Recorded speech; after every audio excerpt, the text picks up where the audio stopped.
Salut, c'est Fred pour la chaîne Yoga et Respiration. Pourquoi apprendre ou réapprendre à respirer? Alors, dans une précédente vidéo, on a parlé de la fonction de la respiration, qui est une fonction végétative, qui est à la fois autonome et volontaire. Ce caractère volontaire nous ouvre à un champ des possibles incroyable et passionnant.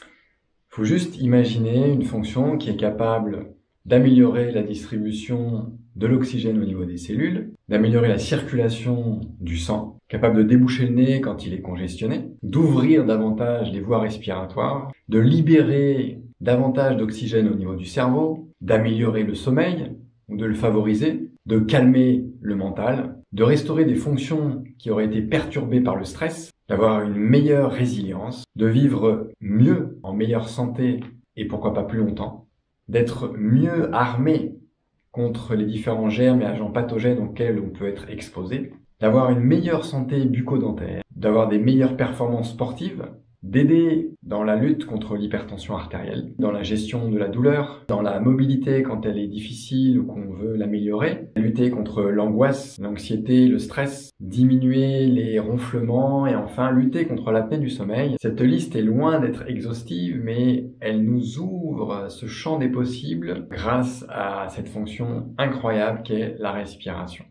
Donc réapprendre à respirer parce qu'en fait, en bas âge, on le voit facilement sur les bébés. Les bébés savent respirer avec leur diaphragme et on voit leur balancement abdominal, l'abdomen qui pousse à l'inspire et qui revient à l'expire. Une respiration profonde dont la fréquence est vraiment adaptée à leur activité. C'est une fonction en fait qui se bride et qui en général adopte des schémas moins bons pour la santé de par la vie quotidienne qui est trépidante, stressante, demandeuse, sans cesse sollicitée de part et d'autre dès l'école où on doit suivre des horaires, on doit suivre des directives et en fait on a très peu de temps pour se recentrer sur soi-même et avoir conscience de sa respiration. Dans la précédente vidéo dans laquelle on parlait de la respiration fonctionnelle, on a vu deux piliers qui étaient la respiration nasale et la respiration consciente. Donc pourquoi réapprendre à respirer? Parce que tous les points que je vous ai évoqués, sur lesquels on peut agir pour les améliorer,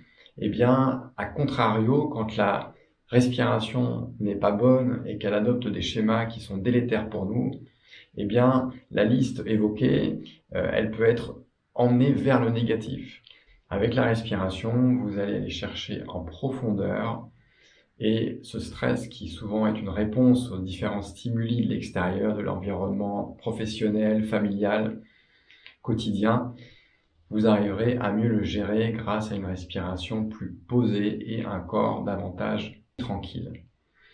Donc réapprendre à respirer, c'est se remettre sur les rails d'un chemin de santé, santé corporelle, santé psychique.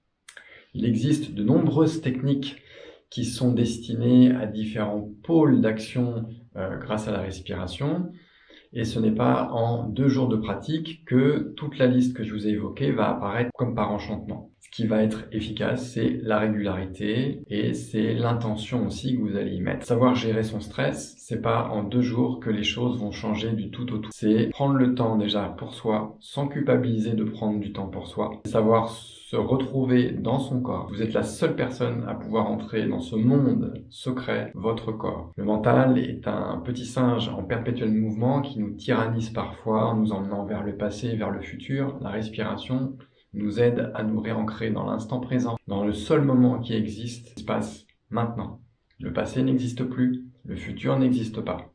Ces projections sont des créations du mental. Nous avons souvent des projections négatives qui vont nous perturber et qui vont nous stresser davantage. S'ancrer dans des respirations positives avec des schémas apaisants nous permettent de calmer ce mental et de le faire taire, avec tous les bienfaits qui vont en découler. Donc il existe des respirations, des techniques respiratoires dédiées à l'endormissement, au meilleur sommeil, au lâcher-prise, à la diminution du stress, pour les asthmatiques, pour faire baisser la tension artérielle, pour gérer les crises d'angoisse, pour gérer les crises d'asthme, pour aller vers un sommeil plus paisible en termes de ronflement, faire baisser les fréquences d'apnée du sommeil, voire les faire disparaître. Tout ceci est un chemin d'apprentissage sur lequel vous allez vous engager, et une fois qu'on a commencé à goûter à la respiration, c'est un chemin vraiment bienfaisant dans lequel on se trouve bien. Et la marge de progression est immense. Je vous propose de partager une grande partie de ces techniques sur ma chaîne. N'hésitez pas à aller tester les vidéos, les guidages respiratoires que je vous propose déjà.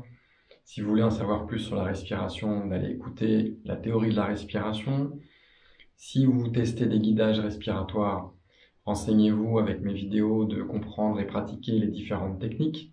Et ne vous arrêtez pas à un seul essai. C'est pas en une respiration que les choses vont changer, et en fonction des jours, des heures auxquelles vous ferez ces guidages respiratoires, les ressentis ne seront pas les mêmes. Plus vous persévérerez, plus les effets seront différents et plus vous allez aller en profondeur des effets que vous pourrez en tirer. Surtout, ne vous découragez pas, ne vous jugez pas négativement. Le réapprentissage de la respiration, c'est un long périple qui est passionnant et qui nous apporte un bien-être incroyable. N'hésitez pas à partager vos ressentis sous les vidéos que vous aurez testées. C'est toujours enrichissant d'avoir des ressentis, qu'ils soient positifs ou négatifs. Namasté.